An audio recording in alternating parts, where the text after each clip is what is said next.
Greetings, non-feminist men and women everywhere on planet Earth. Today is Monday, October 19, 2015. Welcome to episode number 67 of the Vanguard Report. Here at the Vanguard Report, our main business is to agitate against feminism in all forms and to fan the flames of counter-feminist insurgency any way we can. We may describe our mission in very simple terms. We work with information. That's it. That's all we do. We work with information.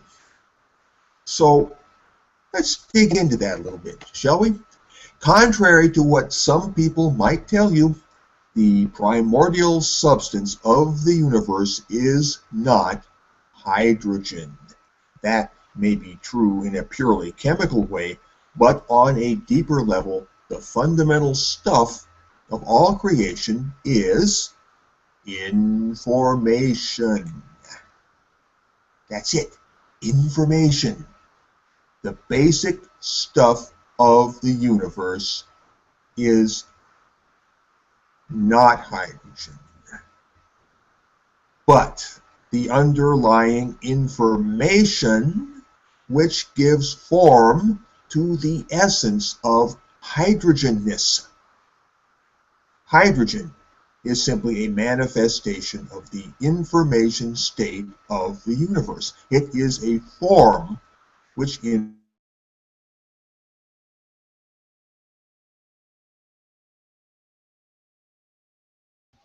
Hello? Oh, looks like we lost Fiedelbogen there. His audio just cut out. Oh, well, okay. I guess while we wait for him to get back, I'll do my usual introduction. I'm Nick Redding with mensrightsedmonton.com. I do my specific anti-feminist agitation focused on the city of Edmonton, Alberta, Canada, the home of the biggest mall in the world, and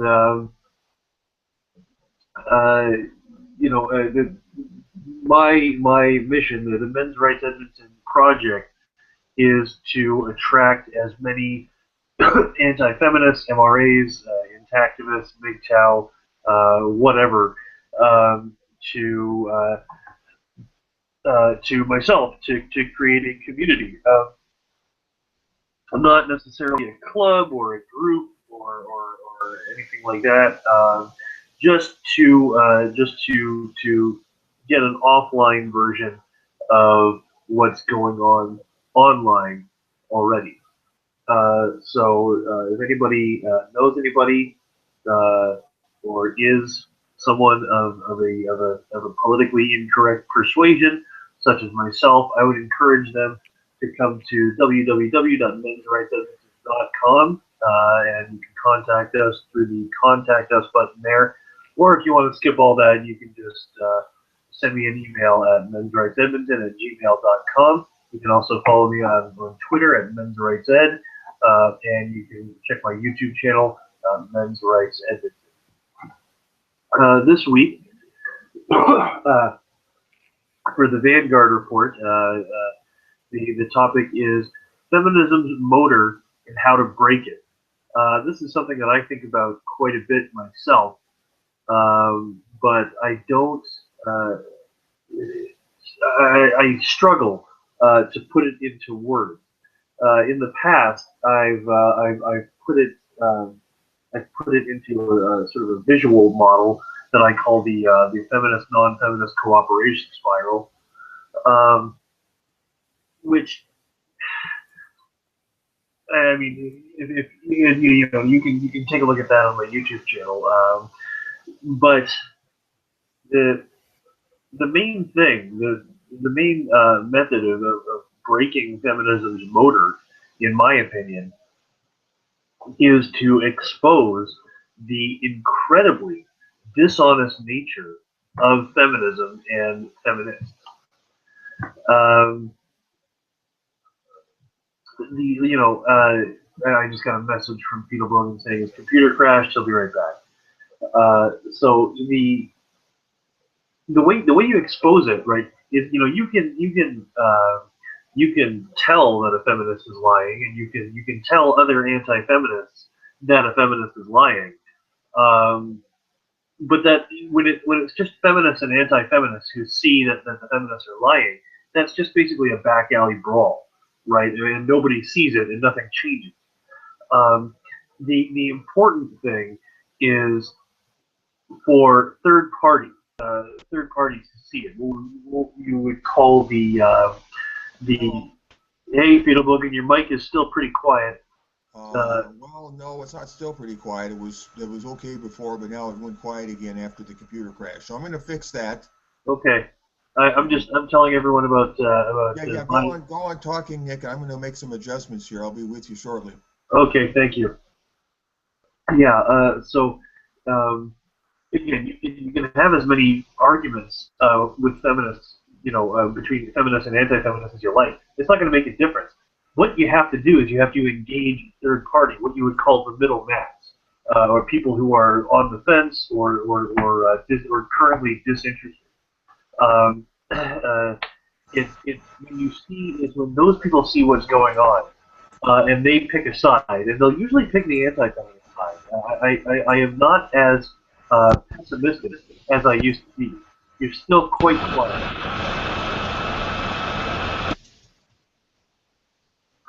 Yeah, I'm not as pessimistic. Excuse me. Hello, everybody. How is my audio quality? You're doing great, Peter Bogan. Great.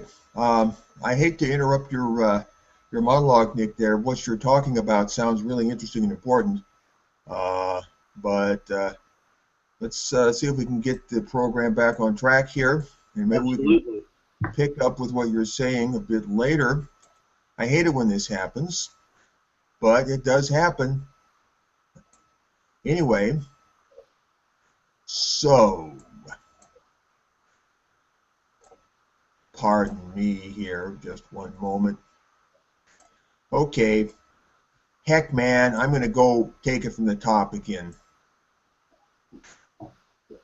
All right. Well, you were saying that the stuff in the universe is information. Why don't you state that? I was saying that. Well, maybe I can start there. I'm going to start a couple of 3 or 4 paragraphs down.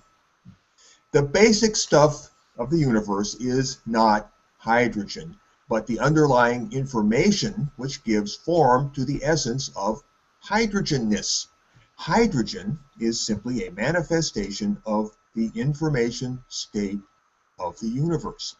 It is a form which information takes. And the same is true of anything else that you can possibly know or imagine or think about. All of it, or any possible combination of it, is nothing more than a fluctuation in the information state of the universe. You look up at the sky, you see blue. The information is blueness. The sky becomes overcast, the blueness information goes away and it's replaced with grayness information. The tree is green in the summer, and when the autumn comes along, it drops its leaves, or the leaves change to orange and gold, and so the greenness information has transformed itself into orange and gold information. And then further on in the season, the tree drops its leaves, and it's transformed itself to the tree with no leaf information. I mean, you can see how this works. Information is, by definition, that which gives form. It informs. It's information. Information is the only game in town, you might say. The universe is pure information and nothing but. Now, as activated non-feminists, we work with information, as I said earlier. That is our job, to work with information. And that's all we do, because that's all that anybody does. All phenomenology in the universe can be reduced to fluctuations in the information state of the universe. And as activated non-feminist partisans, our endeavor is to introduce fluctuations into the information state of the universe. Now, to drill down into this and be more specific, the present information state is hegemonically feminist. But we, activated non-feminist partisans, men and women both, we seek to modify that information state. We seek to introduce fluctuations into the information state of the universe so that the information state becomes hegemonically non-feminist. That's our job, that's our mission, that's our goal. We wish to create a hegemonically non-feminist state of information in the universe. Hegemonically non-feminist information state. See how simple that is? We work with information in order to make the information state of the universe hegemonically non-feminist. And we hope to see that unfolding down the road in the future. So, I am Theodore Bogan. I am your host for this episode of the Vanguard Report, episode number 67. With me is my distinguished co-host, a true son of the Alberta Prairie who works in Edmonton, Canada, to do what he can to alter the information state of the universe. This true son of the Alberta Prairie is Nick Redding. So, Nick, say hello. Hey everybody! While you were gone, Peter, we're going to give my opening, my opening introduction about how everything I do here in Edmonton is to draw like-minded people towards me. So let's get on with the show here, shall we? Looks like you said everything. Everybody, remember to go to the Men's Rights Edmonton YouTube channel. Go to mensrightsedmonton.com, the blog. Oh, and while I'm here, you might as well go and be my follower on Twitter. That is at Fiedelbogen. Fiedelbogen spelled F-I-D-E-L-B-O-G-E-N,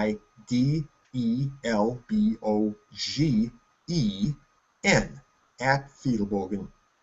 Follow me on Twitter. I have passed the 1,500 follower mark.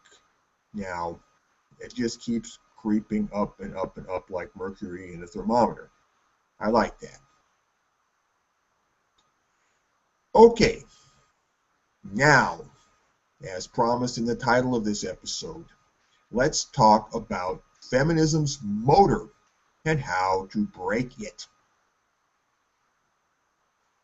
The beauty of this is that feminism's motor, like any other motor, can be sabotaged in a variety of ways. I mean, there's so many ways you can introduce fluctuations into the information state of the universe and then push that information in a non-feminist direction.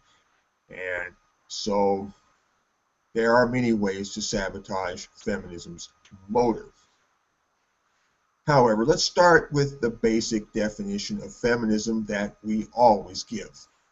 Feminism is the project to increase the power of women with no stipulated endpoint. In other words, feminism seeks to empower women infinitely. I mean, hey, it's just a simple fact like 2 + 2. Feminism seeks to empower women infinitely, okay? That's what feminism does. But in so doing, it arrives at the same dilemma that a theist who gets confronted by the question, can God make a rock so big that he himself can't lift it? In other words, does God have so much power that he has the power to take away his own power? The problem that feminism already faces is wrapped up in precisely this conundrum, but slightly modified. If feminism can empower women infinitely, can it empower them to refuse to be empowered? Such is the black hole quandary that feminism will ultimately suck itself into as it spirals deeper and deeper into its own logic. The aim of feminism is not simply to empower women, but to empower women against men, specifically against men. Yes, feminism is inherently anti-male. Hating men is the reason for the season. This is not a bug in feminism, it is a feature. It is absolutely critical to feminism's continued operation and feminism's continued existence. It is only by hating men that feminist ideology can rationalize the unlimited project of taking power away from men toward the ultimate end zone of female supremacy. You know, you take power away from men, you give it to women, female supremacy, that's logically what you end up with, right? So finally, when I say that feminism empowers women against men, this is just another way of saying that feminism empowers women to practice feminism. Okay? If the feminist project is to empower women infinitely, then it must necessarily empower women against men. That's what it necessarily must do. It can do none other than to empower women against men. None other than that. Otherwise, it would only be empowering women finitely. Are you with me? But if any woman or group of women exercise a moral conscience in their dealings with men, it means that they have voluntarily put a cap upon their power, and hence, by implication, a cap upon the feminist project altogether. In other words, the feminist project would eventually hit a wall because the requirement to exercise moral conscience in regard to men would create precisely such a wall. And there, feminism would stop rolling. All ethical behavior sets a limit on power. You can't do any damn thing you please. You must have consideration for others. That sets a limit on your power. It means you can't do certain things. And whether something outside of yourself imposes that limit on you, or whether you self-police from within yourself, either way, it's the same outcome. Your power is limited in a certain direction. You can't cross a certain line. You can't go down a certain road. You can't do certain things. So, feminism has an ethical tension at its core. It wants to empower women infinitely, but only if all women agree to go along with the feminist program of hating men and pushing the world toward female supremacy, little by little, inch by inch, day by day, pushing the world toward female supremacy. In other words, feminism wants to give women infinite power, but only on condition that all women learn to hate men and promote female supremacy. Those are the conditions that would need to be fulfilled if the feminist project is to move forward successfully according to plan. So the entire feminist project runs aground on the pesky little business of exercising a moral conscience in regard to men. This ethical tension can only be resolved by a continued flight into feminist subjectivity. Feminist subjectivity, basically the idea that no true understanding of feminism is possible from outside the realm of feminist self-conception. Okay? That's an important idea. Let me say it again. It's just that important. Feminist subjectivism is the idea that no true understanding of feminism is possible from outside the realm of feminist self-conception. They're being subjective rather than objective here. That is feminist subjectivism, the retreat into feminist subjectivity. In other words, feminism is morally involuted.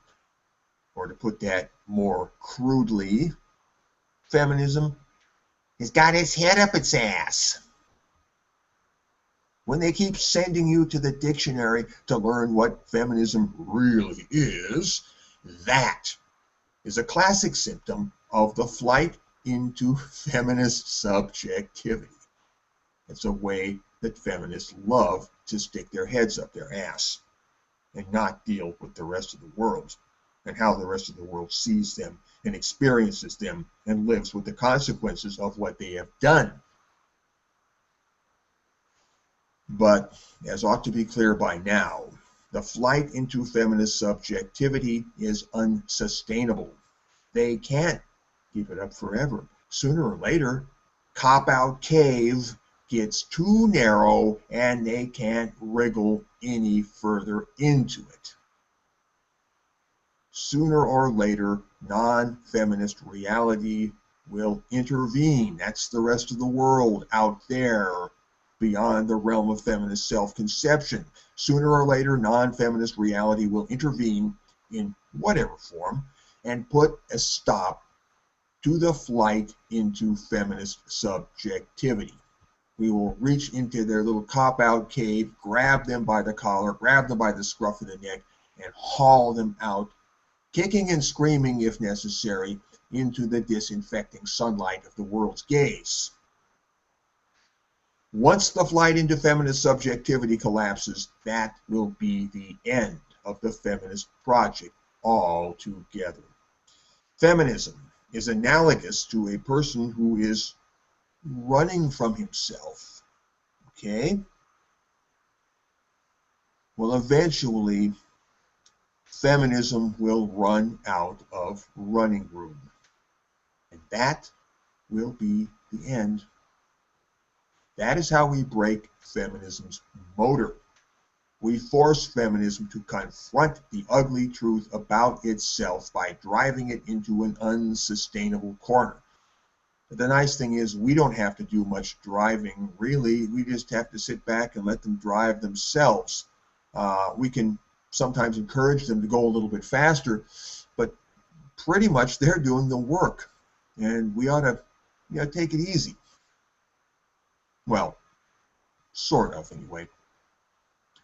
By the way, feminism is not just inherently man-hating. It is also inherently woman-hating. That is, it is also inherently misogynistic.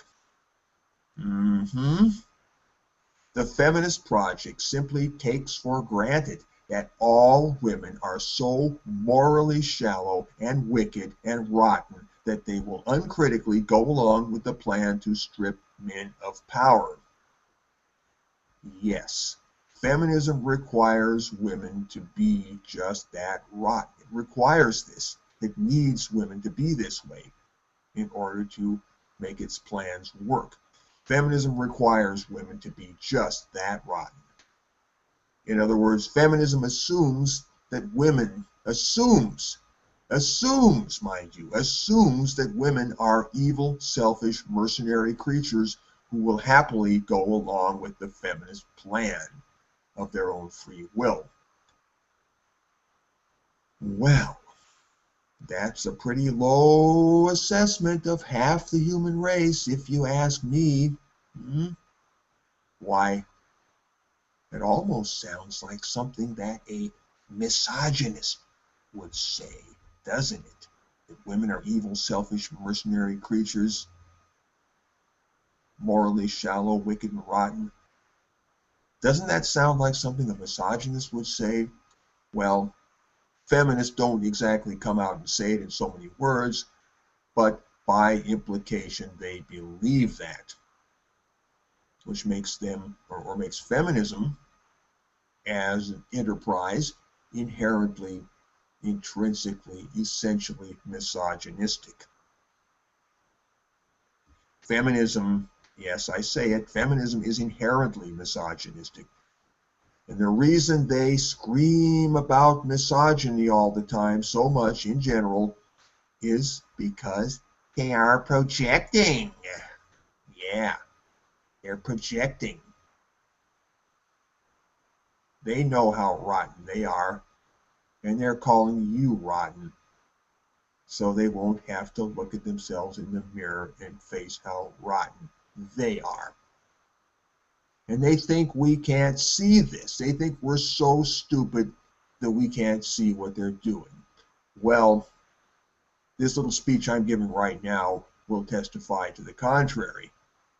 I see what they're doing, and I know I'm a pretty smart guy, but I'm not the only smart guy out there, and there's people that are smarter than me. And I'm not the only one that's seeing this. Plenty of people are seeing this. I know that. Well, thank you, friends, for your kind attention to these words. Nick, anything you'd like to add at this point? No, I would like to just go along with I agree with everything you said. But I'd just like to go on with the show. Oh, well, we were hoping to hear your voice here, Nick, but anyway. Well, yeah, if there's something, I mean, if there's something that really jumps out at me, you can count on me to, you can count on me to interject. All right. So let's move along. The rest of the episode will be taken up by talking about stuff off the internet, as we usually do. And occasionally, if we see an opportunity to relate something there to the theme of the episode here, what I've already talked about, if we do that, then we will exploit those opportunities.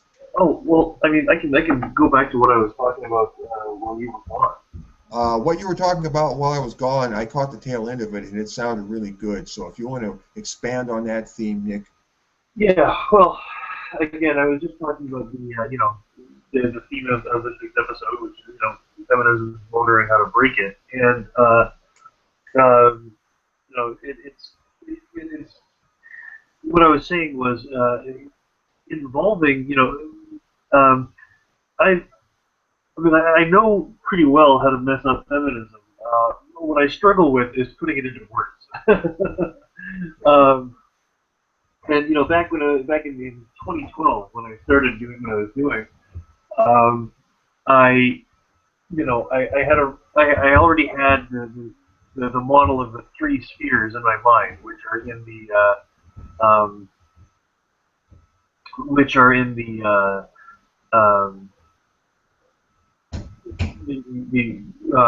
feminist non-feminist cooperation spiral, which you can find in video form on my YouTube channel, or it was also made into a really great infographic by a guy, Alien Gearbox.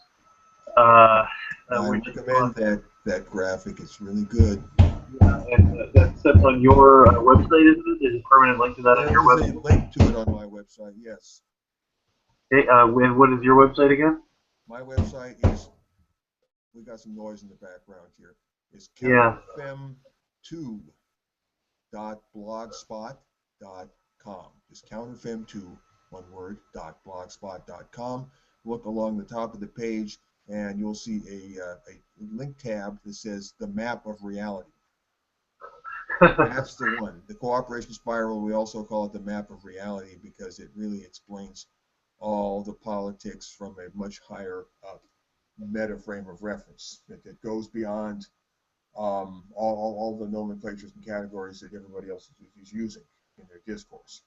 But that's it. Look for the tab, map of reality, and that'll take you right to the graphic. Anyway, Nick, go on. Yeah, and before like the two diagrams there are the three spheres and the spiral itself. And the three spheres are something that I figured out right off the bat because, as I was saying while you were gone, you can have as many engagements with feminists as you like, but if nobody else sees it, it doesn't mean a damn thing. It has to be done in front of an audience. The audience being made up of what you call the middle mass, which are one of the three spheres there. Um, because they're the ones, right? Uh, feminists are constantly trying to influence and recruit from the middle mass, and I think that we should make that our mission as well because that's where um, that's where the difference is made, right? The feminists think that feminism is the bee's knees, and those of us who are opposed to it think that it's an absolute nightmare. And we can both sit there and we can throw pot shots at each other all day long, but nothing's going to change if you don't involve the third party. If you don't involve the people who are disinterested or who haven't made up their minds or fence sitters or whatever. Um, and that's where things like putting up posters gets important. When I ran for city council and we put out the patriarchy party pamphlet, we knew what would happen was feminists would see it. It would be so offensive, and they would go to people trying in an attempt to defame us. They would show people from the middle mass our pamphlet and say, look at how awful these people are. And then the people from the middle mass would look at it and say, well, that's clearly a joke. You people are insane. And so when you involve the third party or when you involve the middle mass, that is what makes the difference. And I don't know how else to put it. I'm always struggling for words, but feminism's motor, like uh,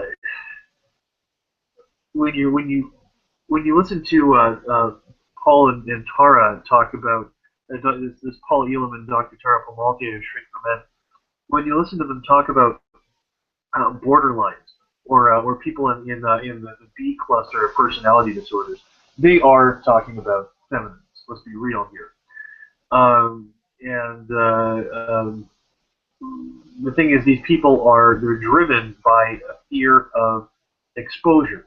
And if anybody in the audience ever had a parent who would be really distasteful in private, but then could immediately turn around and put on a really happy face for any visitors or any outside observers, then you know exactly what I'm talking about when I say that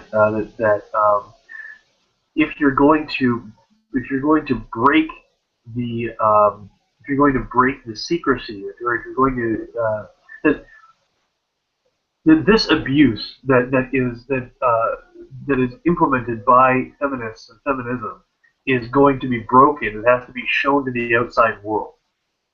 That it thrives in secrecy, and it thrives in having an outward appearance of pleasantness. But once people have seen what's really going on, they can't unsee. And you have to take it upon yourself to show. You can't just tell people that there's a problem with feminism. You have to get them to see it for themselves. You have to involve them in the conflict somehow, and they can see how truly ugly this is. And once they've been enlightened to that, they really can't help but go on the way they did before. So that would be my advice if you want to break feminism's motor. Well, there are many ways of breaking feminism's motor. Something I would point out here, this is an idea we call preaching to the almost converted.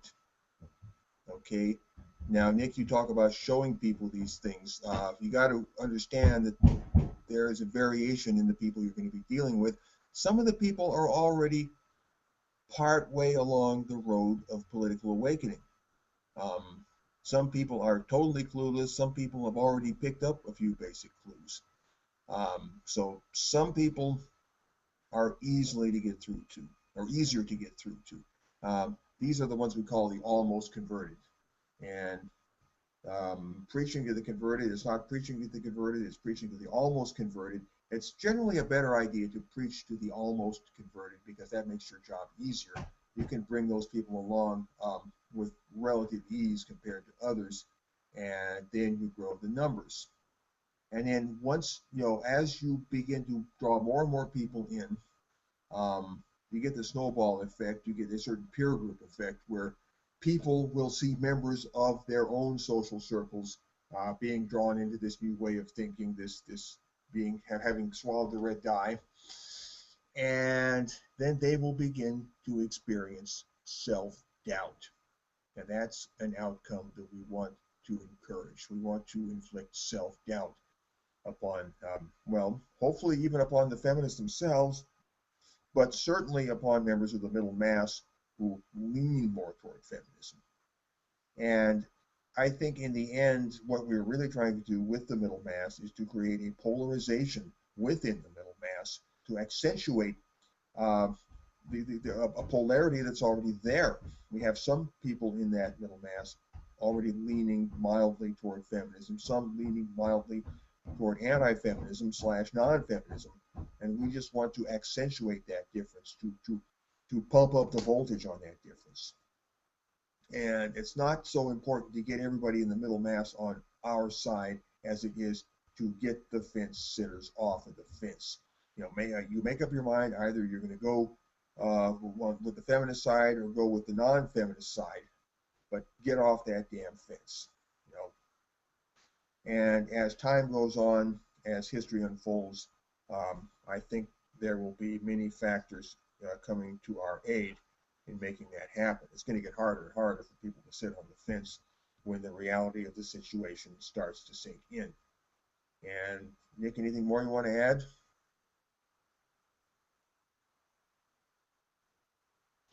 No.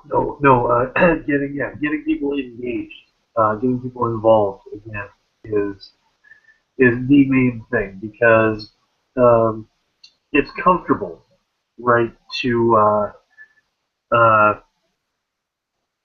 It's comfortable just to be disinterested or disengaged because everybody has their own life. They have shit to do, right? So We all do. you want to be sympathetic to that. But it's sooner or later this is going to affect them. This is going to come for them and their family. You may not be interested in politics, but politics is interested in you. Yeah, I would say that. Yeah, to quote Noam Chomsky, if you don't turn on to politics, politics will turn on you.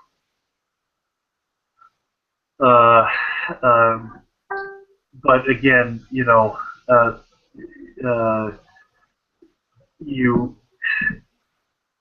can't, you can't make people, you can't force someone to be interested in something, right? One thing that I keep telling people is that I'm not here to try to convince anybody or to win converts.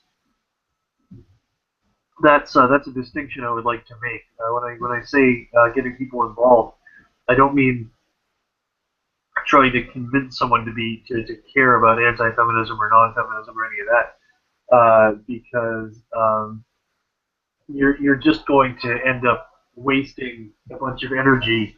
Sorry, just give me a second. You're just going to end up wasting a bunch of energy. Your energy is better spent getting in forming relationships with people who are already persuaded and letting people know that you exist. I think because people are going to wake up on their own. the more people you get on your side, the faster your side is going to grow. So, pardon, you're very quiet again, Peter Logan. What do you say? if I have a problem, okay. How am I now? It's better. Just can you repeat what you were saying? Okay, I forget what I was saying. So I guess we're out of luck. Okay. So Keep me advised onto the as to the state of my audio quality. Okay. okay, will do.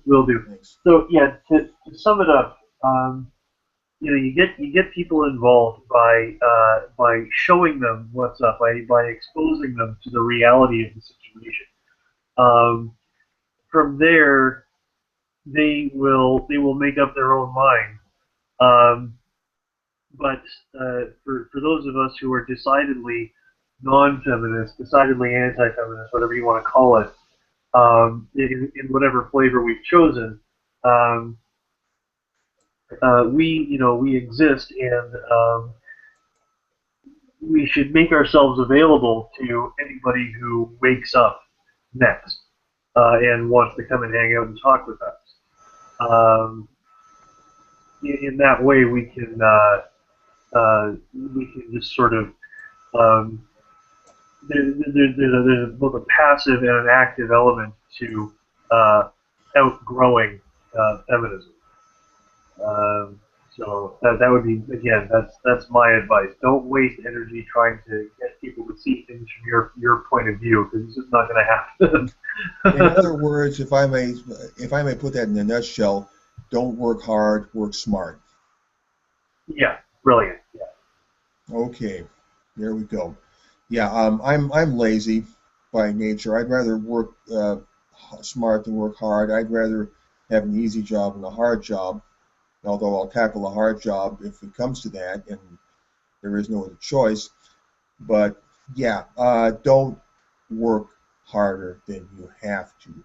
Make the enemy do all the work so they wear themselves out while you remain rested and refreshed.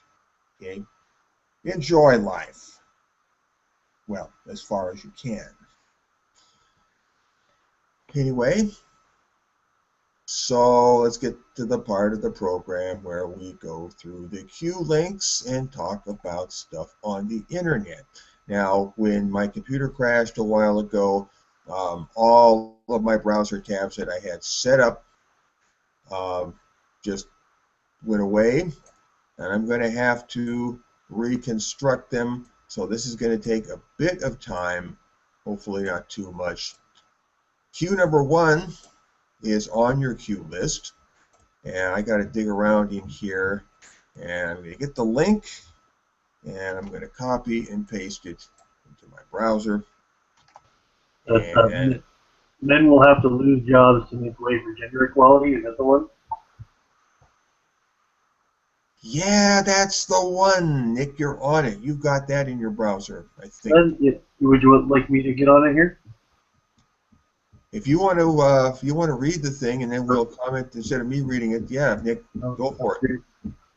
So men will have to be sacked from high-profile roles in business and government to make way for women to move in, according to the chairman of Transfield, Diane Smith-Gaither.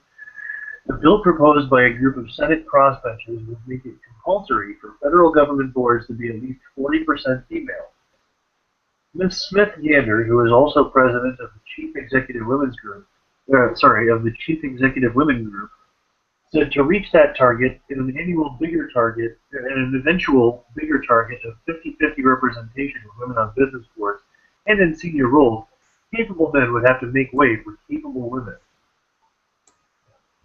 When it comes to, yeah. Wow. Sorry guys, we're going to shove you out of your jobs and put more women in there. Yeah.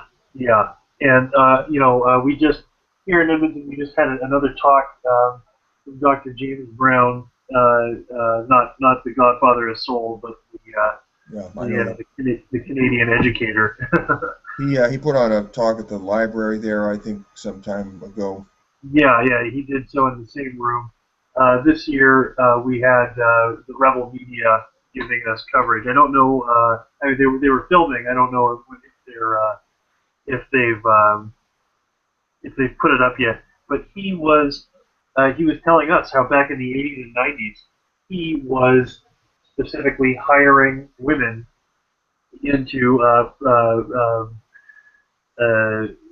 what is it, principal, like in positions of principals and teachers, because little girls needed to see women in positions of authority. Role models, in positions of And authority, yes. and he still stands by that decision, as a matter of fact. But he says that now that men are so underrepresented, that maybe and now little boys don't see anybody in authority that they can look up to. Maybe it's time to start reversing that instead of continuing in the same direction of quotas for women, but nobody's listening. And he said that he had meetings with people who insisted that they were the women who insisted that they were hired because they were the best people for the job, and he had to bite his tongue because if they only knew that he was the one who hired them, he was the one who got all the applications in and separated the application files by gender, and then would just not look over the male applicants. Mm-hmm. There's that, and Janice Fiamingo talks about how frustrated she has been in seeing more qualified male applicants in post-secondary education passed over to meet female requirements, or to meet quotas, quota requirements for women. Feminist requirements, in other words. Yeah. Yes. And it's a damn shame. And now it has been disastrous for the education system. And now they want to do the same thing across the board. They want to do it in government and in the private sector. It's obscene. It is obscene. I can sum it up in one word. That is piracy. But we're not. Piracy. They're out for plunder. I mean, feminism has set us all up into an adversarial relationship. Men and women as separate political interest groups. Yeah. We're out to get the better of each other. Not a healthy situation. Not a healthy situation. It can only end in disaster. So we're not even halfway through the article. So let's go on. So she continues. When it comes to senior jobs and political appointments, I think 50-50 representation is where we're heading, she said at an Australian Institute of Company Directors launch in Melbourne on Tuesday. The Prime Minister's Business Advisory Council had only 2 women and 10 men. If we're going to get 6 and 6, it means that 4 of those 10 men, who are inevitably qualified and well-intentioned, are going to lose their gig, she said. They are not going to want to lose their gig, and that's a sad and sorry thing, but that's just the way it is. This is the problem we're actually dealing with. Some men are going to have to give up their hard-won role to allow equality. That mysterious thing called equality. That word that we should banish from our vocabulary, pretty much. I don't believe in eliminating words, but I get your drift. Well, I would not enforce that by power of law or power of a gun or anything, but I am just stating my moral position that I think we ought to do that. And only 20% of ASX 200 directors are women, but 40% of government board members are women. Transfield won't stop at detention work. Ms. Smith-Gander also defended Transfield Services' decision to continue managing government contracts related to offshore detention on Manus and Nauru.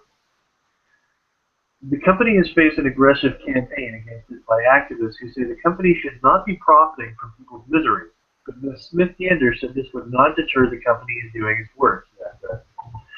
She said that Transfield provided a range of services that were part of the fabric of our Australian lifestyle and delivered economic security. She said the board had signed off on the company doing contracting work for the government in Manus and Nauru.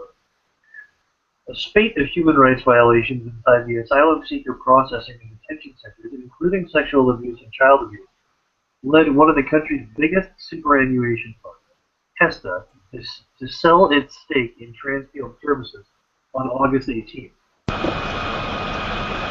Yeah, the company could not shy away from the more difficult tasks, including its contracting work for government.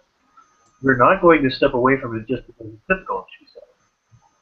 Transfield had met its responsibilities as a limited company to inform shareholders, including Hesta, about its position. There are moments in the life of a company where you have interesting issues to deal with. This is Transfield's moment, and it's my moment as chairman to make sure that we deal with the situation appropriately. People say, this must be a crisis. You must be in a bunker. If it was a crisis and we were in a bunker, that would be discharging our responsibility. When Hesta decided to sell its stake, Transfield's board engaged with them, but Hesta was entitled to make its own decision to pull out. Activism is here to stay. Ms. Smith-Gander said people expected the company to take a moral stance and influence government policy, but she was not in a position to influence more than any other individual in business. Transfield would do what it was contracted to do and leave the policy decisions to the federal government. In relation to activism, Ms. Smith-Gander said she did not expect the issue to go away, but that activists needed to be respectful. It's inevitable that activism is going to increase for all of us, she said, citing issues such as climate change, economic disparity, and displaced people as impacting the ability of all companies to be sustainable in the long term. Activism is with all of us, and it's not something I'm frightened of or wish would go away, she said. I do very much want activists to respect and understand the accountability and disclosure obligations of listed companies. Okay. I think that the most relevant part of this article was the first part, about the first third or so. As I recall, the reason I selected that particular thing because it just shows or highlights or points out a point that we all need to be aware of, which is that arguably the worst thing feminism does to all of us is to make men and women into competing political interest groups. They're out to get the better of each other. And it's all in the name of equality. They can justify anything in the name of equality. Taking away from other people, robbing them blind can always, by some combination of twisted logic or rationalization, be made to serve the cause of equality in some way. It can be rationalized along that line. And they're very good at doing this, and they're not going to stop doing it. And, I mean, there would have to be a point sometime in the future, which is a very, very quantifiable point sometime in the future, where we could draw the line and say, okay, right here, now we have reached a state of equality. In very concrete terms, we have reached a state of equality. But see, that's the problem. This equality that they go on about is abstract and it cannot be quantified. And they can always adjust it and tinker with it, and they can always look and find more inequality. Feminism does not intend to go out of business ever. They mean to be a permanent institution in society and to extend their power more and more and more and more until there's no room left to grow. But as I suggested earlier, that process is unsustainable, and it's going to come down with a crash. It's just a question of when and exactly how. But I think it's going to happen. And there are rumblings of discontentment among the non-feminist sector. People are getting tired of it. And we need to nurse this little flame along. Anyway, item number 2 on the queue list. I will read this. This is from a funny, obscure, weird, oddball, radical feminist blog. Glosswatch,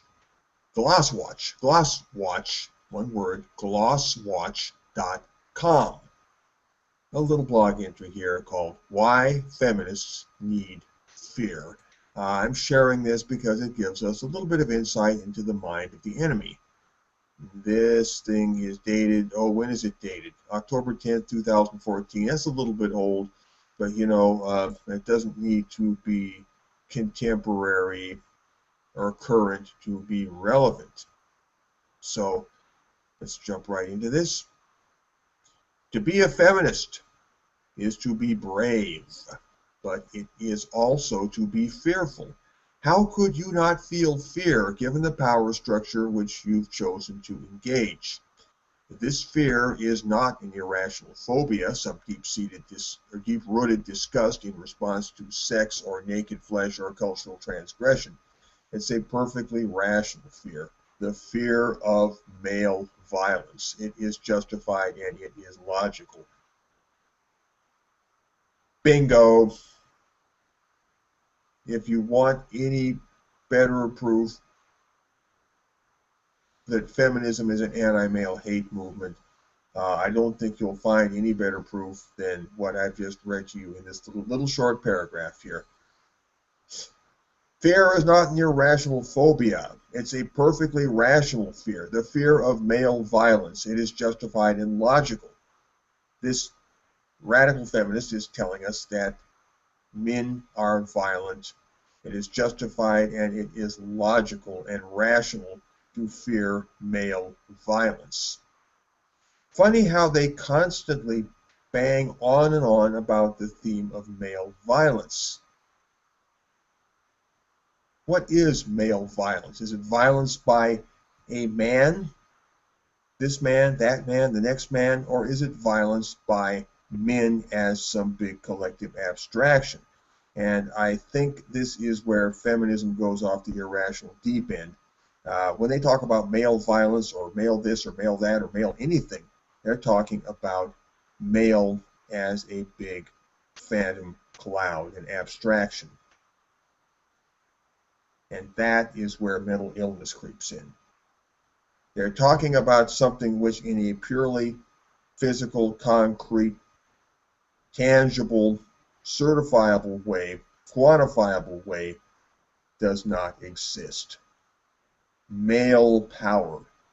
What is male power? Is there any such thing as male power?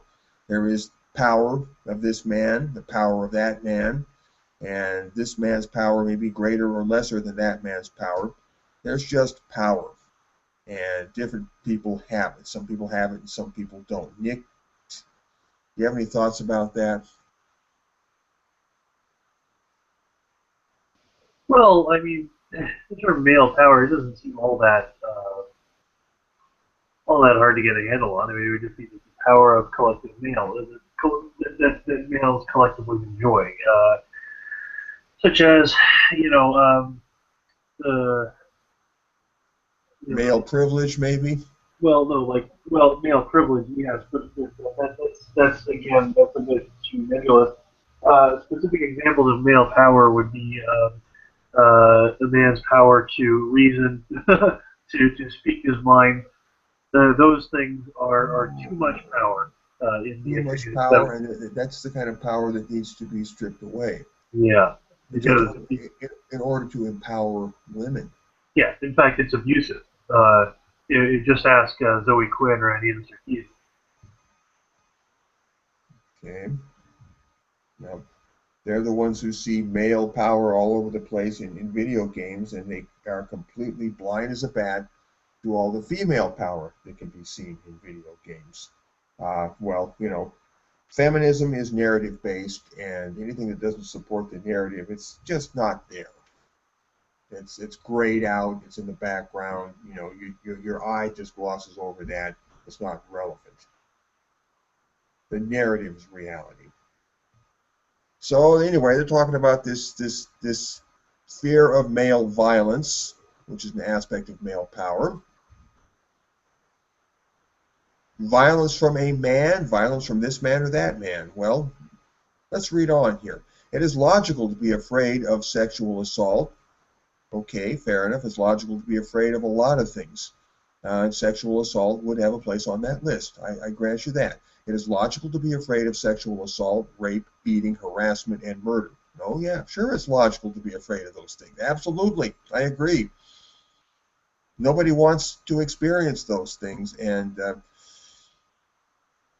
the prospect of experiencing such things is certainly something to evoke fear in, I would think, any normal person. It is logical to fear those who might do these things to you. Yes, those who might do these things to you, and to fear those who keep the power structures which enable them in place. Okay, the power structures that enable them in place. That this kind of goes off the deep end here. This kind of jumps the shark a little bit here. But let's go on with the article. It is not a question of reinforcing not all men hashtag. You know that not all men will do these things, but you also know that some might. Of course, some might, and some women might do some bad things. Some men might do some bad things. There's bad people out there. Bad people do bad things. Or if they haven't done them yet, they might do them. There is always that big might, that possibility that some person is going to come along and do some bad thing, and that you might be on the receiving end. This seems rather banal, okay, rather trite. I don't know why she's making this statement. It's just common sense. Anybody can figure this out. But let's go on. You are reminded of this every day by newspaper headlines, TV plots, nudges on street corners, gropes on public transport, words called out as you walk down the street pretending to be impermeable while your cheeks burn. You are always moments away from the next message that will whisper in your ear, "You are not safe, not in that body, not in these times." No one is ever safe. Exactly. No one is ever safe. We're not safe on this planet in this time. There's an asteroid out there with our number on it. There's a comet out there with our number on it that's going to get us sooner or later, long before the sun runs out of hydrogen and bloats and burns up the planet. Something else is going to get us. Yeah, we're not going to. The planet Earth will not outlive the sun. Will not even come close to living to the same lifespan as the sun. Okay. Anyway, you are always moments away from the next message that will whisper in your ear. You are not safe, not in that body, not in these times. If you thought about it long and hard, really, really dwelt on it, perhaps you'd never step foot outside your front door. Oh, but even then, even there, you're not safe. You know that two women per week killed by intimate partner violence. Okay? Women are killed by intimate partner violence. In theory, it could happen to any woman. Well, in theory, anybody could be hit by lightning and killed. I mean, it happens, I think, to somebody somewhere every year being struck by lightning. Okay? Bad things happen to people and they get killed. It happens. It's a risk we all take. It's the sword of Damocles that we all live under. What is her point? There is no safe space in which to be a woman other than in your own head, providing you're lying to yourself about how bad things are. Okay, no safe space in which to be a woman. There's no safe space. Nobody is safe. There's no safe space in which to be anything. You want to know who suffers violence? We all know that the bulk of violence on planet Earth is inflicted on men. You know, men catch it, not women. I mean, women catch some of it, but men catch more of it. It's just not safe to be a man. There is no safe space in which to be a man, especially not in a world where there's so much feminism running around. And it's really not safe to be male in a world like that. I think this is in part why feminism and feminists themselves frighten other women. Oh, what's this? Frighten other women. We remind them of things they don't want to know. They must think gosh, they must think women are really stupid then. Other non-feminist women are stupid. And I'm seeing a pattern here. It's not that we're raging against the false consciousness of others as a point of principle. We see its uses, often wallowing in it ourselves, but there comes a point when enough blood has been shed and enough violation hushed up when it simply cannot continue. What blood has been shed? What violation has been hushed up? Yes, blood is shed. We live in a dangerous world. Dangerous, bad things happen. Blood gets shed. And, one could wish it otherwise, but it does happen. So what is her point? One day you will ask yourself, do I feel safe? And you will know that the answer is no. All those little things you've pushed to the back of your mind over the years, they're not isolated incidents. It's not a coincidence. You know this. You've always known it. You know what this sounds like to me? Paranoia. Yeah, paranoia that's being cultivated. Cultivated paranoia. That's good. Cultivated paranoia. We are all aware of the background radiation of danger, if you will, that hangs like a cloud over all of our lives. And to simply turn up the volume of our awareness of this background cloud, I would call that process paranoia. Becoming hyper aware of existential threats, something that might happen. You can paralyze yourself with that. Grown up people with well-ordered minds, learn to weigh the possibilities of things, to weigh the probabilities of things, and then to navigate through the world, with a good sense of those probabilities. It sounds like this person who wrote this article is just encouraging mental illness in female readers of the article. This is not good. Male violence is insidious. It is everywhere and it is terrifying. Well, sure, violence is insidious. It's everywhere. No, it's not everywhere. It's in some places, but it's not in others. This is claptrap. This is crap. Male violence is insidious. It is everywhere, and it is terrifying. A feminism that focuses only on changing the situation of women is doomed to failure. What other kind of feminism is there other than one that focuses on changing the situation of women? We are not the problem. Meaning what? Women are not the problem? Well, women are parts of the problem, depending on what problem you're talking about. Yeah, women create problems in this world as much as men do. I can't grasp what the hell she's saying here. We are not the problem. We cannot be asked to change, to approach the world with confidence and spirit when the cult of masculinity remains intact amongst all males, regardless of how they choose to identify. What the hell, Nick?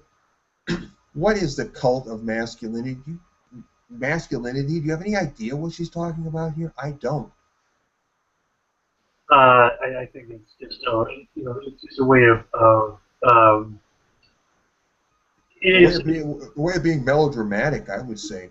she's effectively saying nothing, so you can't actually bring any kind of accusation against her. But it is a lot of negative buzzwords directed at that. Negative buzzwords directed at men. Thank you. That's what she's doing. The cult of masculinity. I don't know what the cult of masculinity is. I've heard similar ideas expressed by feminists, all over the place. That is a theme with them. The cult of masculinity remains intact amongst all male. Oh, all males are into this cult of masculinity. I think that the cult of masculinity they're talking about is just being male in a healthy, self-respecting way and not listening to feminism. I think that's what they mean by the cult of masculinity. I think they need to destroy healthy maleness and male self-respect and male joy of life, and if anything good that might happen to men, that's the cult of masculinity, and that's what they want to destroy. and they can come in here and correct me if I'm wrong about that. Equality between the sexes cannot coexist with male supremacy. Okay, that's kind of a no-brainer. I mean, equality of any kind, I would think, cannot exist with supremacy of any kind. So, not particularly enlightening there. We cannot walk tall when we still have every reason to cower in fear. Well, okay, just what? She's just saying things and not proving anything. Okay, but of course she is preaching to the choir here. This is written for an audience of other feminists, and those other feminists are not going to be very demanding. They're going to nod along and say amen. Okay, so that's why we need to take this stuff and haul it out into the sunlight and expose it and let people see it. I mean, this is what feminists talk about when nobody else is looking. In September 2014, the New York Times featured an op-ed piece entitled Science's Sexual Assault Problem, the testimony of A. Hope Jahren, a research scientist who was sexually assaulted while on a field trip in Turkey. It contained the startling statistic that according to one survey, 26% of field researchers, female field researchers, had experienced similar assaults during fieldwork. Most of them perpetrated by senior male colleagues. Most of the assaults took place early on in the women's careers, leaving plenty of time to hold back, repress, and lower one's voice, knowing that this space is not yours. Plenty of time for the 26% to be haunted by their trauma, and for the remaining 74% to know it could have been, could still be them. Well, we don't know if any of this is true. Feminist surveys, feminist studies, feminist statistic sheets, feminists lie all the time. So everything a feminist says, you got to take it with a grain of salt. If a feminist says the sky is blue, doubt that. Look up and see if the sky is blue.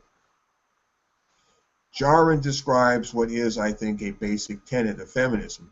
There is fundamental and culturally learned power imbalance between men and women. She goes on to note that it follows us into the workplace. And there's a long quote there that I won't quote. I want to get to the end of this article. Jahren has the courage to state clearly what so many of us dare not acknowledge, that male violence does not just hold us back now and then. Perhaps if we are in a bad relationship or happen to be walking down the wrong street alone at night, it holds us back everywhere. Just the knowledge that it exists is enough. Why can't a woman be more like a man? Because she is quite reasonably terrified, and not only that, she is pressured never to own up to her fear, lest she be vilified as phobic and subjected to even greater abuse. Well, I'm going to vilify the author of this article as phobic now. Wait a second. Isn't that the angle that feminists always come out with when they say that they care about men too? Right? They say that men aren't allowed to express feelings like fear. We're only allowed to express happiness and anger. You know, Are men only allowed to express happiness and anger? I've never personally, and I am male, personally I've never felt constrained in what I am to express emotionally. No. I always express emotionally what I want to express, no more, no less.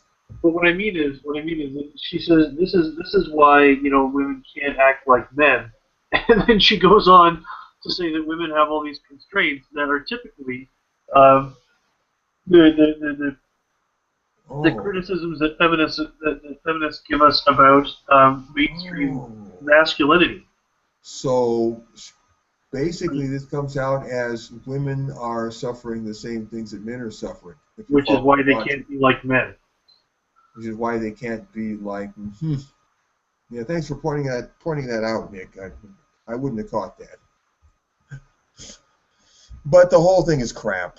I mean, there's no proof of. She's just making this stuff up, and they all do this.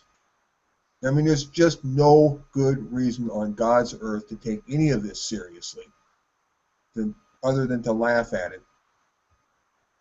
I mean, just to laugh at it. That's all it's good for. It's a joke and not even a very funny one. I think identifying phobias in each and every feminist, whorephobia, transphobia, femophobia, is a useful distraction for women who don't want to acknowledge what really drives most feminist thought. What drives most feminist thought is hatred of men. Okay. If you can make terror irrational, you don't have to share it sharing it yourself. You can tell yourself that the women who shout so loudly are merely fighting shadows, waging war on dresses and orgasms rather than rape and murder, then there's nothing for you to fear. It's all an illusion. It's all going to be okay. And then you wait and it isn't. All she's saying, once again, she's saying that the world can be an unsafe place and bad things can happen to people. But we already knew that. I don't feel enlightened by anything that this writer is saying. And what this article gives me is not what I think the author intended. This article just makes me see more clearly into the real nature of feminism. And what this author wants me to understand from the article is complete crap, and it does nothing of the kind. It makes no impression on me. I'm reading in this article what the author doesn't want me to read. I'm seeing through it. Anyway, that's the end of that article. That was cue number 2. And cue number 3. Well, since we're both reading the articles, Nick, would you like to take... this is silly. I skipped over cue number 2. The one we just read was cue number 3. And I skipped right over cue number 2. Cue number 2 is a real tabloid thing. A very melodramatic story. Nick, would you like to read cue number 2, if you know which one that is? Sure. That's apnewsmyway.com.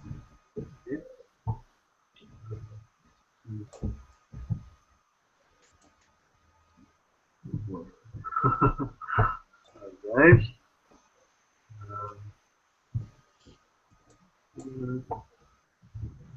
Hey, Nick, you there?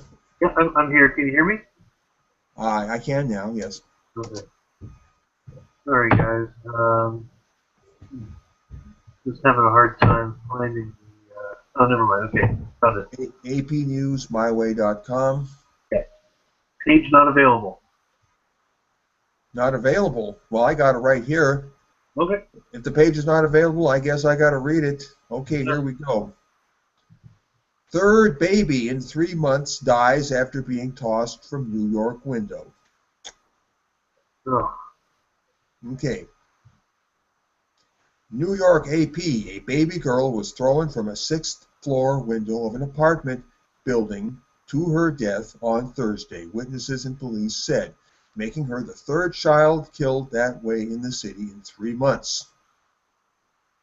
6-month-old Janila Lawrence was in a Bronx apartment with her mother, Tanisha Farron, 27, and 3 other children at the time, police said. The other children, a 10-year-old boy, an 8-year-old girl, and a 3-year-old girl, weren't injured but were taken to a hospital, police said.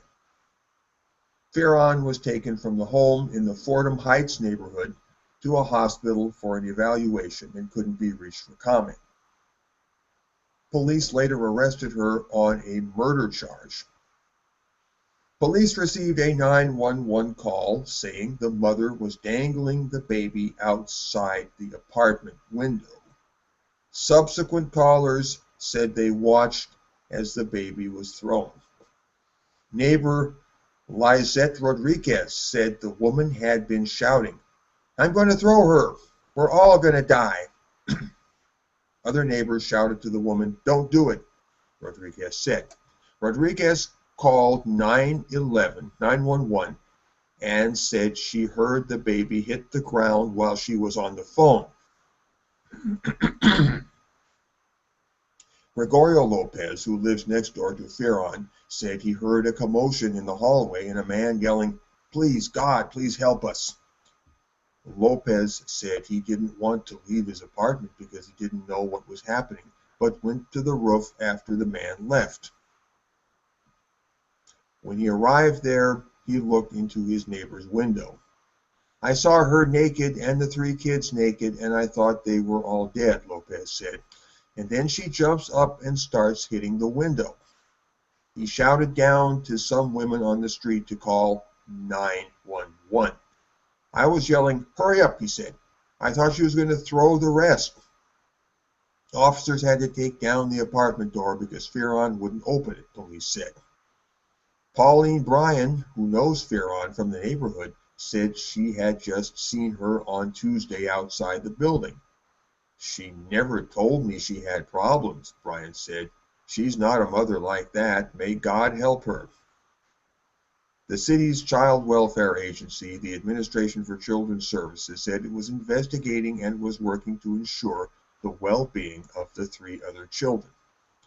Last month, a newborn girl with her umbilical cord attached was found dead outside an apartment building in the University Heights section of the borough. Authorities arrested her mother on murder and manslaughter charges, saying she hid her pregnancy and threw the child to her death from a 7th-story window shortly after giving birth. In August, police arrested a Queens woman in connection with the death of her 1-month-old son. According to court papers, she told authorities an evil spirit had possessed the boy. An evil spirit had possessed the boy. I know a whole class of women who would say that evil spirits have possessed the boys or possessed the men. Well, they wouldn't say it in those words exactly, but you catch my drift. She told authorities an evil spirit had possessed the boy, and she was stopping the pain when she threw him from a 4th-floor window. Both women have pleaded not guilty. Well, so I guess this is just a little bit more confirmation of what we've already heard, that the majority of child murder and child abuse, but in this case murder, is committed by women. All right? It's a very sad story. And it wasn't men or a man that did this. Nick, did you hear much about men killing babies? I don't. Well, no, and the thing is, it's done so frequently by women, and or at least they're so frequently let off that we have, at least in Canada anyway, we have we give them an easier, we have an easier, it's illegal, we go easier on them legally. It's infanticide as opposed to homicide, which is a lesser charge. And people are always very quick to say that she was mentally ill, that's why she did it, and that I would agree with. I think that if you're going to kill an infant, you're probably not in your right state of mind. No. But that would go for men too, right? I don't know why. I don't know why we go so easy on women who murder kids. Yeah, the double standards. I mean, double standards really, really gall me personally. We really got to iron out the double standards. So, yeah, we have a lot of information that, women commit infanticide. In Canada, there is a separate law for infanticide that basically goes easier on women. If a man had committed an infanticide, the law wouldn't go so easy on him. If a man had snatched the baby out of the cradle and murdered it, the law wouldn't go so easy on him as it would on a woman who had done the same thing. But I think that's provided that it was her own baby, that she gave birth to the baby. I don't know if it would apply in the case of a woman who just, grabbed a baby that someone else had given birth to and killed it. But the point is that there is this leeway for women. I mean, the law lets women slide. And of course, we all know that the law lets women slide in sentencing, the famous sentencing gap. All in all, the law goes easier on women. And one of the projects of feminism is to not only make the law go easier on women, but to make the law go harder on men. I mean, any way you look at it, feminism is an anti-male project. And it cannot possibly be governed by anything like ethical regard toward men, or any kind of concern for male well-being or justice toward men. It's motivated by something very different than that. And it's not motivated by liking men or thinking well of men. Clearly, I can only conclude that it's motivated by not liking men very much and thinking badly of men and wishing to hurt men. That I see no way around it. I mean, that is the heart and the core of feminism. This is what we're dealing with, and this is why basically feminism has got to go. So no, I don't. I didn't share this story here because I want to say that women are baby killers. But after all, I mean, if things happen, we need to know about them. We need to look at the world as it is, and not as we wish it to be. And if women, do a lot of baby killing, well, that's just something we need to look about. We need to look at and we need to know about. That's it. It's just for the sake of knowledge, for the sake of having a correct understanding of the world. Because God knows we need all the reality we can get. So much for that. What do we got next? Cue number 4. Changing the way feminism is defined. This is an article about, or written by, a feminist who is complaining about the constantly changing definition of feminism. Well, as you all know, feminism is what we say it is. We non-feminists, we have some input into the question of what is feminism. And so we are active in changing the definition of feminism, or at least taking over the definition, changing it from what the feminists say it is to what we say it is. But here we have a feminist complaining about feminists changing the definition of feminism. So this kind of puts a little bit of a different angle on that. Nick, do you have this tab in front of you, this article? No, pull that up right away here. Yeah, that's, what was that again? That was cue number 4.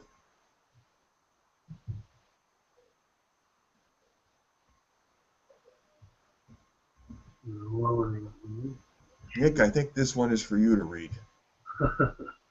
Changing the way feminism is defined. Feminism is a word that is dragged through the mud, giving it a meaning that a lot of people would prefer not to be associated with. So, is it time to redefine what it stands for? Now, first of all, just for reading that, I hear a lot of feminists saying, feminism is a dirty word lately. And Lately. Well, I it's mean, been a while. Yeah, it's not the word. Or this, you ever watch YouTube user Vernaculus, Peter Logan? Yeah, a few times. Yeah, he recently, he was doing a video with like he was using a video response to a black English guy, and he was saying that people had a problem with feminism because of the word. No, it's not the word feminism. It's the thing feminism, not the word feminism, the thing feminism. Although I do have a problem with the word, but that's a separate discussion. But they they do all these things that you have a problem with what you think it is. You don't really understand what it is, or you don't like the word. They cannot bring themselves to admit that people disagree with their very fucking premise, which is that women currently get, or have historically gotten, the short end of the stick. Well, the premise that the other premise that people are disagreeing with, taking exception to, is the idea that only a feminist can tell the rest of the world what feminism is. Yeah. Anybody can take a crack at saying what feminism is. Anybody. Yeah. Because we all live in this world. We all live with the consequences of feminist innovation in this world. It affects our lives, and we have a right to talk about that, which in the end comes down to saying what feminism is or what it isn't. Yeah. So, over the years, feminism has received a lot of negative attention. Universities particularly hold a strong feminist movement. The imagery of angry, unattractive women who can't get a man still springs to a lot of people's minds when the word feminism is brought up. And despite the time we're in, people still seem to define the F word as such. Many people deny being a feminist just from the negative publicity that the word gets. So the question is whether how feminism is defined should be changed to appeal. So the question is whether how feminism is defined should be changed to appeal more to the public. Hmm. And that last sentence reads very weird. Anyway, there are numerous negative connotations that feminism holds. A lot of people confuse the core of feminism with the values of being male haters and female superiority, rightly so, in my That is the core of feminism. That's exactly what we're saying. And people who say that, they speak the truth. First thing to clear up is that feminism has nothing to do with hating the male It gender. has everything to do with hating the male sex. Everything. Rather, the heart of it is about equality between men and women. Rubbish. There's that E word. While studying my A-levels, I remember discussing feminism and our teacher asked us what it was. A guy put his hand up and said it was nothing more than hating the male gender. This surprised me, and I didn't realize that at that stage people were still completely wrong about a word that has been around for so long. Well, maybe the author is the wrong one here. See, this is what they don't get. That they can possibly be wrong about something? They can possibly be wrong that other people can say what feminism is and be right about it. A lot of people still This is feminist subjectivism, which I talked about earlier. Yeah. A lot of people still don't identify with being a feminist due to the negative connotations that it has, both men and women. Saying you're a feminist to some people instantly puts them off and gives them a certain view of you. Some people still identify being a feminist with outdated views, seeing old women who have become bitter with time and picturing the suffragette movement.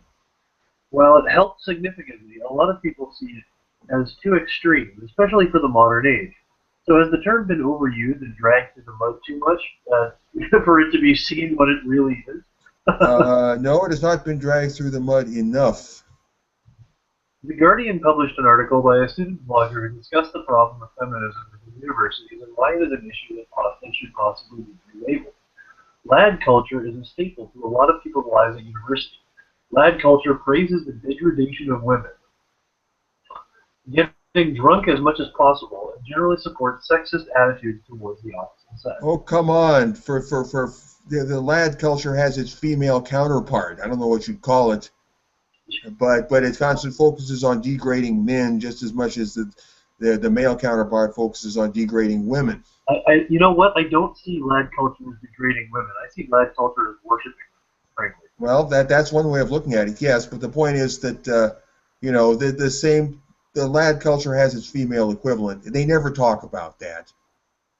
They never talk about that. You'd think that women were innocent doves in that department. Well, they're not. Due to this surge of lad culture at universities, it can make it more difficult for men to call themselves feminist. The focus is on feminine, giving it the connotations of being related solely to females, rather than a matter of equality, and missing the point that feminism includes male rights of equality too. Bullshit. This is a feminist talking. The author is talking out of. Let's see, who is the author here? Roberta. Yeah, Roberta's talking out of her ass here. Just another feminist talking out of her ass, giving us feminist propaganda, the same garbage we've been hearing for years and years and years. Well, I disagree with everything. This is wrong. And if she wants me to believe this, if Roberta wants me to believe this, she better do a much, much better job of proving it. And the thing is, when they say that it includes male rights, right? Like you have a lot of feminists give lip service to like intactivism, right? But the thing is, when they don't ever put together a concerted effort towards that, like they could to ban bossy. When they want to ban bossy, they can get celebrities, the first lady, and CEOs together in a commercial to tell people not to use a certain word. If feminism was really about male rights, like the right to genital integrity, like male circumcision would be just as illegal as female genital mutilation tomorrow. Well, their response to that would normally be, well, you men need to get together and start your own lobbying campaigns. Yeah, and they would say that, but that would be detracting from the point that when they say that it's about male rights, they're lying. They are lying. Yes, they're lying. They're lying. So. And also I would have to say that if they throw that argument at me, I would say, that's not what I'm worried about. I'm worried about taking down feminism. Yeah, that's another thing too. Yeah, if they'll say, oh, you don't care about men, you just want to see feminine, you're just anti-feminist. Yeah, you're damn right. I'm anti-feminist. Yes, I am anti-feminist. Yeah, feminism is a terrible thing, and I'm proud. It's a terrible thing. It's a social cancer. It's a gangrene. It's hard to think of anything good to say. It's a rot in the social body, and there's nothing really good to be said about it. Yeah. Everything said about it, everything said by feminism is a lie. Now she goes on to say something that's actually rather true. All right. Feminists themselves can give the label a bad name. True enough. Big Red. Through history, there has been a mixed batch of feminist approaches. From standpoint feminism, which believes that feminism is about understanding a woman's experience through her eyes, so the only people who can be true feminists are women, to liberal feminism, which believes in equality and anti-discrimination. There have been numerous suggestions for changing what feminism is called, from genderism to humanism, which is advocated by Susan Sarandon, who says that the term feminist is a label that is too stigmatized to be taken seriously, so it shouldn't be used anymore. I agree. Well, the thing is, what they're going to do is, I've been reading this in Metro magazine. Okay. Free magazine that we get, where they're saying, they're saying that they have to stop using the term women's issue as a big talking point. And they say because female genital mutilation and things like that, those aren't women's issues; those are everybody's issues, human issues. Okay. And so what they're going to do, if they take that tack, then they're just going to make humanism the new feminism. That's all they're going to do. Okay. Well, we'll have to stay on top of that. If they do that, we'll have to. Dealing with that, it comes back to feminism is what we say it is. If people start calling feminism something else because the term has been poisoned, then what they're actually doing there is tightening their own use. What we can do in response to that is whatever new term they're calling feminism, we just say, no, that is feminism. Just like if someone were to come up with if someone were to repackage racism, the way social justice warriors are doing now, and they call it something else, we can say, no, that is racism. That's fucking good old-fashioned racism, what you got there. And of course they say, no, because racism is power plus privilege, or power plus prejudice, blah, blah, blah, whatever. No, we don't let them get out of that. We point at what they're doing, and we say that is feminism. That is that thing that you tried to jump ship because it was too fucking poisonous. Everyone figured it out. Mm-hmm. And so if they do try to switch the name, then we got them. We got them even more than we do now. In 2013, the Huffington Post did a poll on their website which found that only 20% of Americans considered themselves as feminists, 23% of which were female and 12% were male. Despite this, 82% believed in equality between males and females as a whole. So is pushing a term that so many people don't like counterproductive? It seems that people continue to believe the stereotype of the typical feminist being an angry man-hater who solely seeks female superiority among the male population. And it doesn't seem to be changing. Again, that's not going to change if you change the name of it. Well, the typical feminist, I wouldn't say the typical feminist, but feminism is all about man hating. I mean, that's what drives the movement. When you look at history through a lens of men being oppressors, it's really no different than looking at history as Jews controlling the media. I mean, it's the exact same.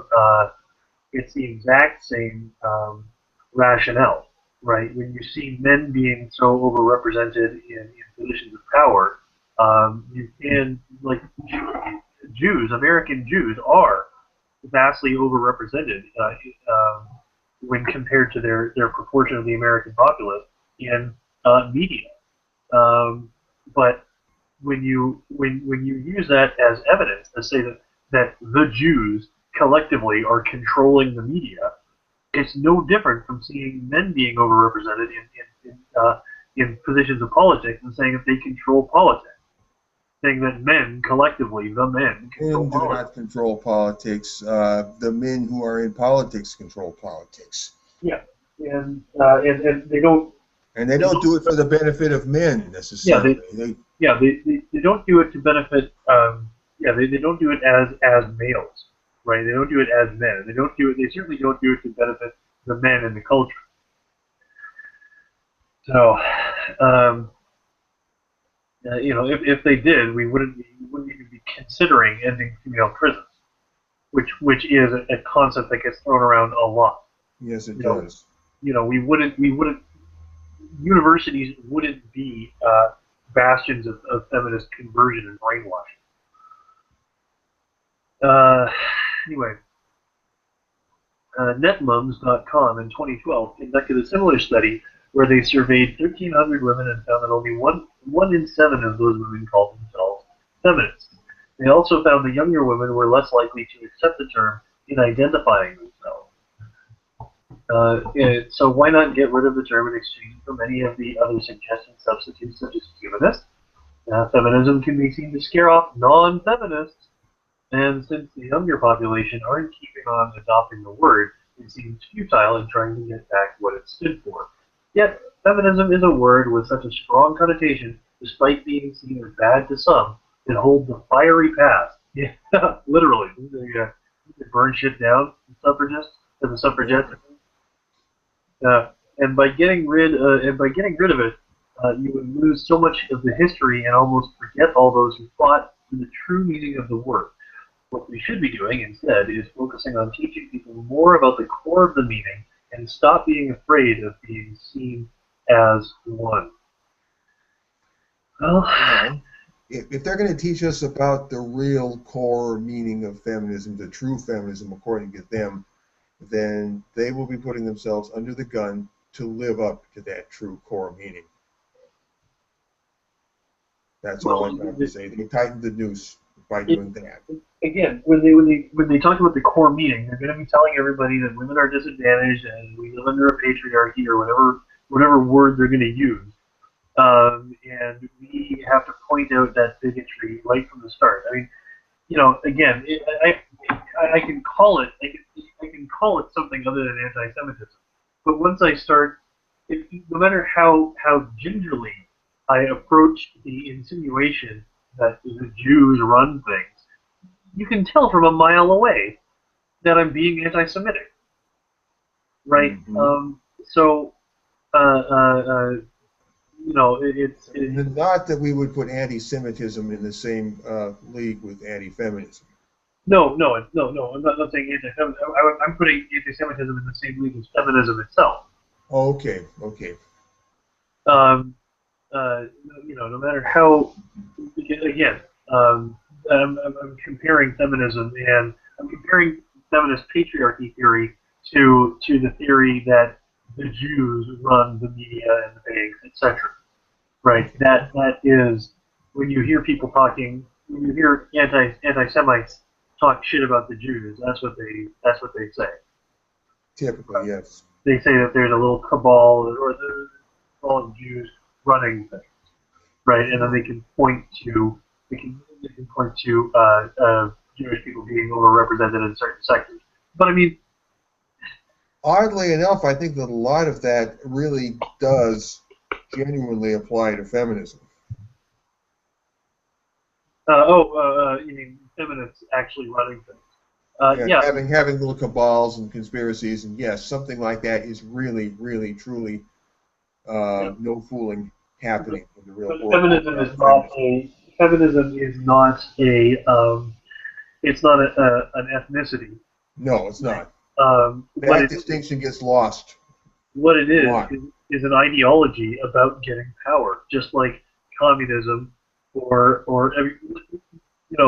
yes, little cabals do gain power. It is an ideology about getting power, and it's a group of people who organize their lives around that ideology and Yeah, actually put that stuff into practice. yeah, yeah, and you can see it. I mean, if you've ever known a feminist, if you've ever seen the way they treat people, everything is about having personal power to them. Exactly. Them and their friends, the social justice warriors. So I think we've gone through the article. You know what? We're getting so close to the wall of death here. I don't think I'm going to bother reading this final link here. We can always roll it over into a later episode. I think we've had a pretty good episode here. What do we want to talk about in the last 9 minutes before we wrap up the episode? Nick, anything occur to you? Uh, Boy, I watched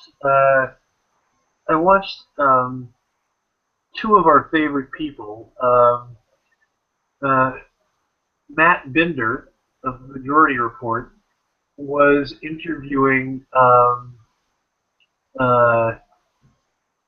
oh fuck, what's his name? Man boobs, David Futrell. David Futrell, was this a recent thing? Yeah, it's fairly recent. Okay, you have to give me the link to that. I have to check that out. Yeah, it's pretty painful to watch. And they were talking about how MRAs, PUAs, and MGTOW are all just one big amorphous blob, um, and how They never define their terms, though. That's the funny thing. well, well Clearly, I mean, they hate anything that's outside of feminism. I mean, that's obvious. yeah, well they call it the new misogyny. He does define his terms somewhat. He says that MRAs are What Futrell does, well, I'm curious. How does he define well MRA? MRAs are people who have convinced themselves that their misogyny is somehow helping. Well, that's not a definition at all. That's completely subjective and useless and Um, dishonest. uh, David He's got a lot of evidence to give us there, a lot of proof to make before we can even begin to entertain that. Dishonest? No, sir. And I mean, I was watching it, and it was pretty painful to watch. What they were saying, and I know you don't identify as an MRA or you challenge the contention that a men's rights movement exists. Well, the But word exists. I mean, I'll give you that. right, but Futrell was saying that MGTOW they're really expanding, and Which seems to be true. I mean, he's not lying there. that PUAs are they seem to be switching over to. He actually used the term fascism to describe PUAs, because apparently, from what I understand, Roosh V has gotten a lot more political. He's really pushing for. Yeah, I've noticed some of that. He's I've pushing noticed some of that. for theism and extreme what we would call traditionalism. Um, and he said that the MRAs were in some sort of weird holding pattern. Really? And, What? Tell me about this holding pattern. well, he didn't describe it any further than that. But I've actually made a similar. I've noticed something similar. I mean, if you've been following the drama on AVFM, where people are occasionally, like whenever there's a spat between a strong AVFM supporter and Paul, then it finds its way to the pages of We Hunted Banana. And you know, over time, like when I see the big splits between MGTOW and the Men's Rights Group and AVFM or what's his name, the big bald guy, Chapin, Bernard Chapin, and Chapin, AVFM, the most recent one, Attila Vincer or John Hembling, and Okay. all that. It does sadden me, right? But when I see that, what I think Paul is doing by the people criticize Paul as having a very my way or the highway attitude, which he does have in a lot of ways. And what I think he's doing there actually is when he tells people to see if you can go do better, he's not being standoffish or proud. He actually wants people to go and do better. He wants people to go and create something as big, if not bigger, than A Voice for Men. I wish people would create another AVFM and then another one and another one. Yeah, yeah. I want to see those entities just popping up all over the landscape. Yeah, and as, as much as we've had our disagreements with Barbarossa, he seems to be actually trying to do that with his website, Shedding of the Ego. And I really No hope. thanks, no thanks. I'll hang on to my ego. I really think that I wish that website the best. I hope it takes off. And I hope that the right-wing sectarian guys like Bernard Chapin, I hope that they start up a website that goes places like AVFM has. I want to see the non-feminist sector diversify into a range of entities. Yeah, yeah. I mean, it is a social ecology after all. Yeah, yeah, and and then I want to see cock, not penis. I want to see community organized compassion and kindness. Right. I want that to get bigger and more widely recognized. Anything that's against feminism, I want to see it prosper. Yeah, yeah, and so I really I want to maintain. I want to remain on good terms with as many of these people who aren't on good terms with Paul. But because I have broadcast after Raz broke away from Men's Rights Edmonton and started his own blog called conservefreedom.net. I mean, I did hype that. I did promote that on Karen's channel. Nick, we're getting mighty close to the wall of death here. I think we're going to have to wrap this up. Okay. So, everybody, it's been a great episode number 67. And once again, what am I going to say? I'm going to say spread the red dye. Well, and no. Feminism is what we say it is. Feminism is what we say it is. And I mean that. Feminism has been saying what feminism is for long enough, and it's time for somebody else to have a go at that game. Feminism is what we say it is. But we need to agree on what feminism is, at least enough that we can work on solving the feminist problem. If we have such a wildly different idea or ideas of what feminism is, we're going to be aiming at different targets, and that's not the most efficient way to get the work done. So we really need to work together towards some kind of a consensus on the question, what is feminism? And here we try to offer some clues and inspirations along that path. Everybody, next week will be episode number 68 of the Vanguard Report. Hope to see you again then. We're going to wrap it up. Remember, feminism is what we say it is. Everybody take care, be excellent to each other, and see you next week for episode number 68. Bye-bye.